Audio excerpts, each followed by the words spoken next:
Yo, what's good? Balik lagi bersama saya Christopher di channel Kalau Sageja. Dan hari ini seperti biasa kita akan mereview sebuah laptop dengan sejujur-jujurnya tanpa di-endorse oleh brand manapun.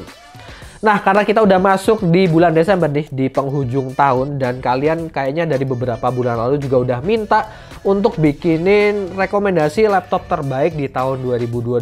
Jadi hari ini kita bakal bikin videonya.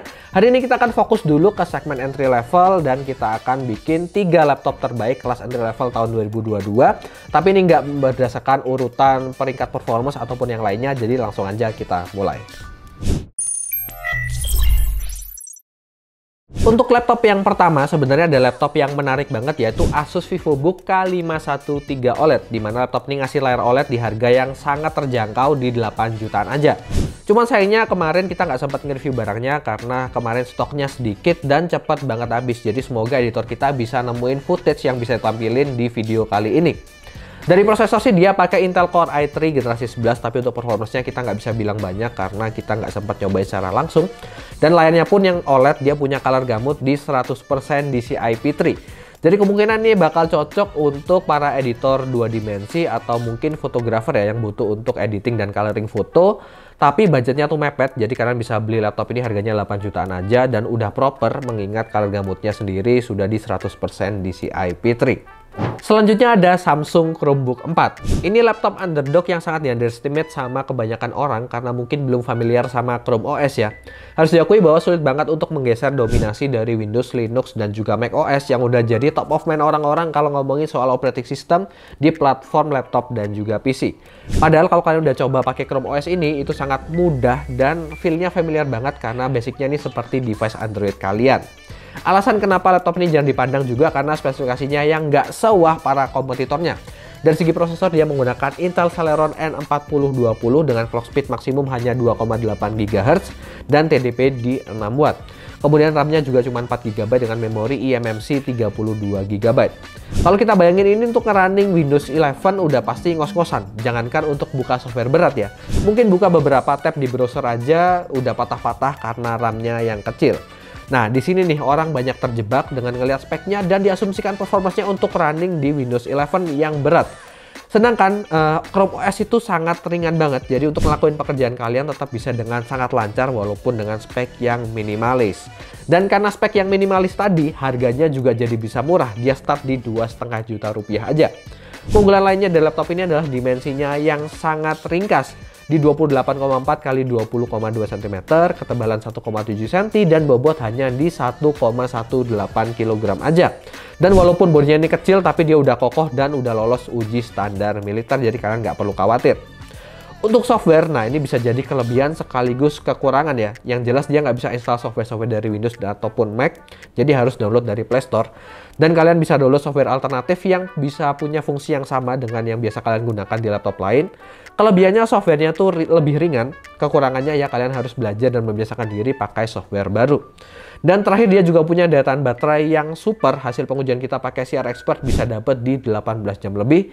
Yang jelas ini jauh lebih unggul dibandingkan laptop-laptop yang menggunakan Windows ataupun MacBook ya mungkin, karena bisa dapat 18 jam tadi.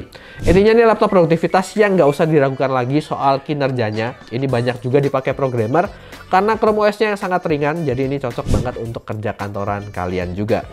Terakhir ada Lenovo IdeaPad Slim 1. Ini adalah laptop pertama yang menggunakan prosesor Ryzen 7000 series dan baru kita bahas juga di beberapa minggu yang lalu. Karena ini seri IdeaPad Slim 1, jadi dari komponennya masih menggunakan kelas entry level banget seperti panel layar masih menggunakan TN, kemudian bodinya menggunakan material plastik dan USB Type A salah satunya masih menggunakan Type A 2.0 juga. Tapi kalau kalian bisa berdamai dengan semua hal itu dan lebih fokus ke performance-nya, ini laptop yang benar-benar worth it untuk kalian pertimbangkan di range harganya yaitu 7 jutaan. Ryzen 7000 series yang digunakan di laptop ini tuh nggak seperti Ryzen 7000 series di PC karena ada pergantian kode dari AMD.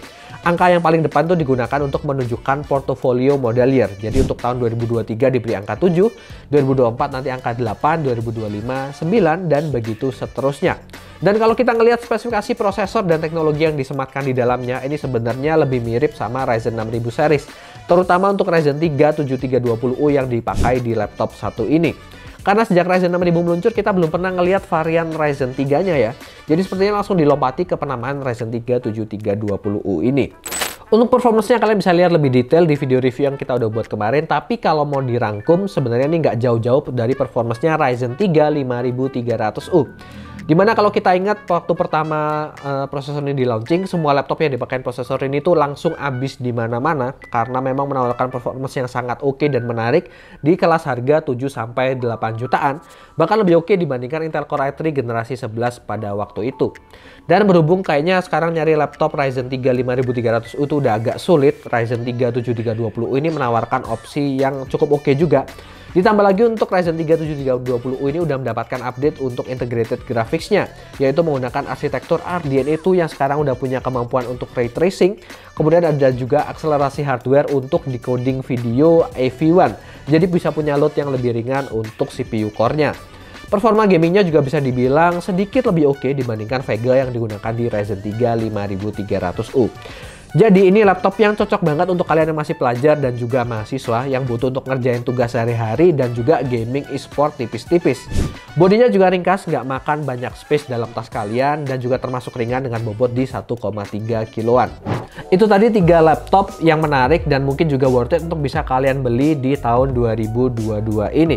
Dan kalau kita ngelihat setahun ke belakang memang nggak banyak update terkait laptop kelas entry level ini ya, baik dari segi laptop baru yang ditawarkan ataupun teknologi baru. Dan harapan kita di tahun 2023 nanti semoga ada teknologi-teknologi baru dan juga laptop-laptop yang lebih fresh lagi yang ditawarkan di kelas entry level ini, karena jujur aja ini kelas yang banyak banget diminati orang-orang, banyak banget dicari mulai dari kalangan pelajar sampai kalangan pekerja kantoran.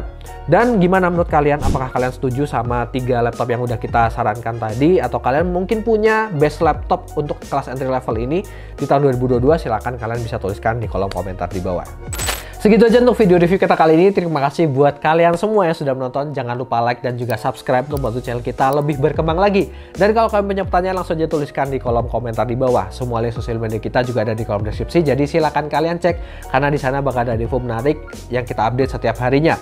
Untuk kalian yang butuh belanja keperluan IT, langsung aja mampir ke store kita di Jalan Majen Panjaitan nomor 6 Malang, dan cabang kita ada di Mall Olympic Garden, tepatnya di area sebelah food court. Kita juga ada di e-commerce, di Tokopedia, Shopee, Blibli dan juga JD.id. Jadi silakan kalian kunjungi. Segitu aja, saya Christopher. See you on the next video.